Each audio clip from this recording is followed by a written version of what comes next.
Salut à tous, pour ceux qui ne me connaissent pas, je m'appelle Dimitri et je m'occupe du site internet et de la chaîne YouTube Survie, Bois et Bushcraft. Aujourd'hui, je vais vous présenter le modèle de lampe de poche TN40S de la marque TrueNight. J'ai été contacté récemment par la marque qui vient de sortir un nouveau modèle et qui souhaitait m'envoyer la lampe pour un test objectif. J'ai donc accepté avec plaisir même, puisque je pense qu'elle pourra intéresser certains d'entre vous. On est sur une lampe qui est extrêmement puissante et qui va servir principalement pour de la recherche. La portée maximale du faisceau lumineux va être de 1151 mètres et la sortie maximale de la lampe va être de 4450 lumens. On va donc avoir de quoi bien s'illuminer. On fera des tests par la suite de la vidéo. Mais avant, laissez-moi vous parler de ses caractéristiques. On retrouve la même structure que les autres modèles de chez TrueNight. Je vous mettrai d'ailleurs un lien dans la description qui vous renverra vers d'autres de mes vidéos où je teste d'autres modèles de lampes de chez TrueNight si ça peut vous intéresser. Donc comme d'habitude, on devrait être sur de l'aluminium de qualité aéronautique avec un revêtement noir. La lampe possède 4 LED. Les LED sont de type Cree XPL HI et elle possède une durée de vie de plus de 20 ans. Au niveau des dimensions, on est sur une lampe qui fait 17,3 cm de longueur, environ 10 cm de diamètre à la tête et 5,2 cm de diamètre au niveau du manche. La lampe pèse 592 grammes sans prendre en compte les batteries, donc vous avez bien compris que ce n'est pas une lampe faite pour toutes les utilisations. Ce n'est pas une lampe par exemple que vous allez prendre avec vous pour partir en rando ou en bivouac, à moins de vouloir éclairer toute la forêt. La lampe peut fonctionner à des températures allant de -40 à 40 degrés Celsius. Elle résiste à un impact d'une distance de 1 mètre et elle répond à la norme IPX8, c'est-à-dire qu'elle résiste à l'eau pendant au moins 30 minutes lorsqu'elle ne dépasse pas les 2 mètres de profondeur. La lampe TN40S fonctionne à partir de 4 batteries de type 18650. Donc je tiens à le préciser, les batteries ne sont pas fournies avec. Si vous avez des batteries de type 18650, vous allez très bien pouvoir les utiliser. Autrement, vous allez devoir en acheter séparément. Je vous renvoie d'ailleurs vers la vidéo où j'ai testé le chargeur MCC4S de la même marque, qui va pouvoir s'avérer extrêmement utile si vous décidez d'acheter une lampe de ce type.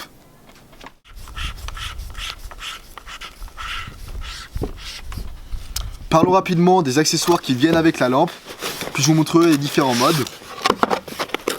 Donc on a tout d'abord l'accessoire qui nous intéresse le plus.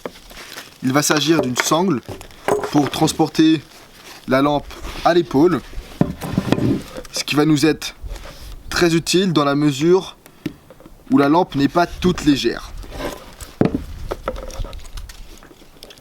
Donc voilà, vous l'installez comme vous voulez et vous pouvez la régler.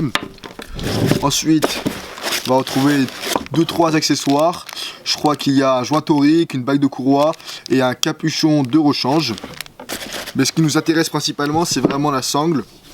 Donc vous l'aurez deviné, on ne retrouve pas d'étui. Pour une lampe de cette taille, ça aurait été peut-être un peu trop imposant.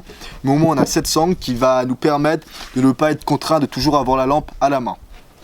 Allez, on va un peu se dépêcher, je vais maintenant vous montrer les modes disponibles sur cette lampe. Je ne sais pas si vous arrivez à voir avec le contraste, mais on a le soleil qui est en train de passer de l'autre côté de la montagne.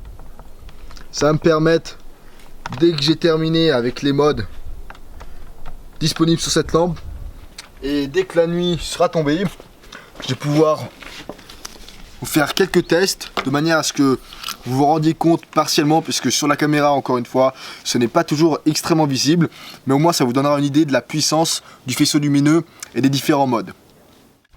Bon, allez, rentrons un peu plus en détail dans les différents modes. À chaque fois, je vais vous donner la sortie en lumens du mode en question, ainsi que son autonomie, c'est-à-dire le temps que la lampe peut rester allumée sur le mode en question. Donc, lorsque la lampe est éteinte, si vous restez appuyé longtemps sur le bouton, vous allez obtenir le premier mode, le mode Firefly, donc à peine discernable. Je ne sais pas si vous voyez les LED allumés. Firefly, ça donne Luciole en français, sortie de 1,2 lumens pour une autonomie de 57 jours. 57 jours, c'est quand même bien énorme. Faudrait que je m'amuse à faire un test un jour et laisser la lampe allumée pendant 57 jours pour voir si c'est réellement vérifié. Après, entre nous, je ne sais pas si l'existence d'un mode aussi faible en lumens soit réellement justifié pour une lampe aussi grosse. Ça peut susciter un débat. Tiens, d'ailleurs, dites-moi ce que vous en pensez. Est-ce que vous trouvez que c'est utile d'avoir un mode aussi faible lorsqu'on a une lampe de cette envergure? Bon, après, c'est sûr que si j'ai une lampe de ce type entre les mains, je me vois mal utiliser très souvent un mode du type Firefly, donc un mode aussi faible. Après, ça peut toujours servir selon le scénario. Dites-moi ce que vous en pensez, ça m'intéresse. Donc, on va éteindre la lampe. lorsque vous allez allumer la lampe, une fois, on va obtenir le mode low, donc le mode bas en français, sortie de 90 lumens pour une autonomie de 2,5 jours. Ensuite, on va rester appuyé sur le bouton de le mode moyen, donc le mode medium, sortie de 580 lumens pour une autonomie de 9,5 heures. Donc ça commence à diminuer drastiquement en autonomie, proportionnellement à l'augmentation des lumens, comme vous pouvez l'imaginer. Ensuite, on va rester appuyé encore une fois. Donc voilà, low, medium et le mode high, donc le mode élevé, sorti de 1780 lumens. Donc ça commence déjà à faire pas mal de lumens et une autonomie de 2,7 heures. Ensuite, pour atteindre le mode turbo, donc le mode turbo, je vous ai dit au début de la vidéo, une sortie de 4450 lumens, tout simplement énorme. Pour tenir le mode turbo, vous allez tout simplement appuyer 2 fois sur le bouton. Donc là, il y a tellement de luminosité que ma caméra n'arrive pas à faire le contraste. Donc voilà, vous appuyez 2 fois sur le bouton et vous obtenez le mode turbo. Donc je vais bien entendu pas diriger le faisceau vers l'objectif de ma caméra, autrement il risque d'être vite bousillé. Mais vous pouvez voir la puissance du faisceau, 4450 lumens. Lorsqu'il fera nuit, je vous ferai quelques tests et on verra si il peut aller réellement à une distance de 1151 mètres. Bon, on n'aura aucun moyen de vérifier ça, mais au moins ça vous donnera une idée du faisceau lumineux. Et je peux quand même vous dire que rien qu'en mettant ma main à cette distance du faisceau, je ressens pas mal de chaleur. Donc lorsque vous êtes en mode turbo, vous allez encore pouvoir obtenir un dernier mode. Comme d'habitude chez True Night, il y a l'existence du mode strobe.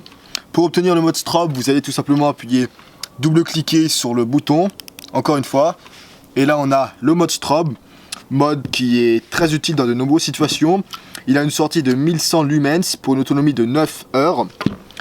Donc il est utile, je viens de vous le dire, pour plusieurs scénarios. Vous voulez communiquer, vous voulez alerter votre position, alerter les secours, ou même dans une optique de self-défense, vous mettez le mode strobe dans les yeux d'un humain ou d'un animal. Je pense que se prendre 1100 lumens dans les yeux, ça ne doit pas faire beaucoup de bien. C'est tout bon en ce qui concerne les modes. On va attendre qu'il fasse nuit pour que je vous montre ce que ça donne en vidéo. Et voilà, on se retrouve, il fait nuit, je n'ai pas eu à attendre très longtemps. On va défiler à travers les modes, mais avant j'aimerais que vous gardiez en tête, encore une fois, que ce que vous voyez derrière votre écran ne représente pas forcément la réalité. Le faisceau lumineux va être plus visible à l'œil nu que sur la caméra, mais bon, au moins ça vous donne un petit ordre d'idée. Donc on commence, on va défiler les modes, avec le premier mode, Firefly, Luciole. Donc là ça m'étonnerait que ce mode soit discernable sur la caméra. Donc je vais mettre ma main, vous voyez, donc ça c'est le mode Luciole, vraiment très faible. On va passer au mode bas. Donc voici le mode bas. Je suis sur mon balcon au cas où vous doutiez. Donc là on n'est pas à une énorme distance, je dirais 20 mètres. Peut-être un peu plus, 20, 30 mètres peut-être à tout casser. Ensuite je vais passer au mode moyen.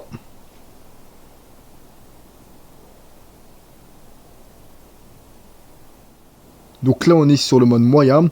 Je vais passer au mode élevé. Pour obtenir le mode élevé, il va falloir rester appuyé sur le bouton, ce qui va nous faire défiler à travers le mode bas, moyen et puis élevé. Donc là, on commence à entrer dans les choses sérieuses. Vous pouvez voir le sapin à ma droite.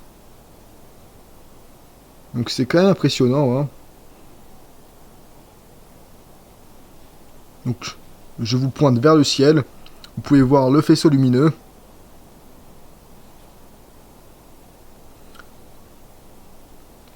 On va maintenant passer au mode turbo. Donc je double-clique. C'est quand même vraiment impressionnant la lumière qui est dégagée par le faisceau lumineux. Franchement, on peut voir tous les détails de l'arbre. Bon, on n'est pas à une grande distance de la cible, mais c'est réellement impressionnant. Je vais bouger la caméra de manière à pointer des cibles un peu plus lointaines.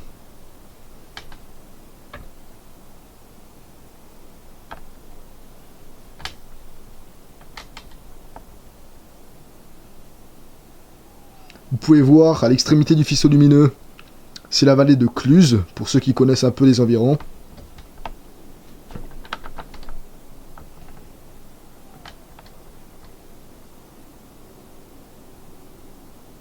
Pour vous donner un ordre d'idée, je suis pas extrêmement bon pour déterminer les distances, mais les sapins que je pointe sont à environ, je pense, 150-200 mètres. Quelque chose comme ça.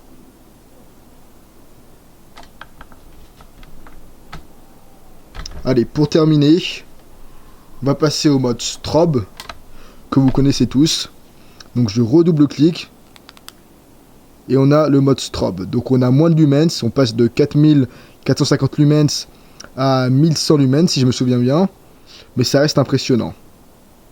La lampe possède la technologie ITC qui va éviter la surchauffe de la lampe en réduisant automatiquement le courant en cas de surchauffe. Ça permet d'augmenter la durée de vie de l'appareil. Je ne suis pas certain que vous allez réussir à voir sur la caméra, mais lorsque la lumière indicatrice qui se trouve sur le bouton change de la couleur bleue à la couleur rouge, cela veut dire que vous allez devoir remplacer ou recharger les batteries. Alors au niveau du prix, vous allez pouvoir trouver cette lampe pour 190 € sur Amazon. Je vous mettrai un lien dans la description comme d'habitude si ça vous intéresse. 190 €, bien entendu, ça représente un certain investissement, mais je considère que le prix est plutôt raisonnable si l'on prend en compte la puissance qui nous est offerte par la lampe, les nombreux modes disponibles, ainsi que les caractéristiques dans la globalité. Encore une fois, le modèle TN40S ne sera pas fait pour tout le monde.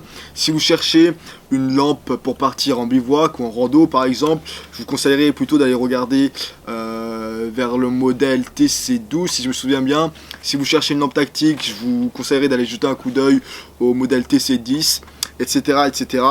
Bien entendu, il n'y a pas que la marque TrueNight sur le marché. Personnellement, je connais bien la marque TrueNight, ça fait pas mal de temps que j'utilise leur modèle et je n'ai jamais été déçu.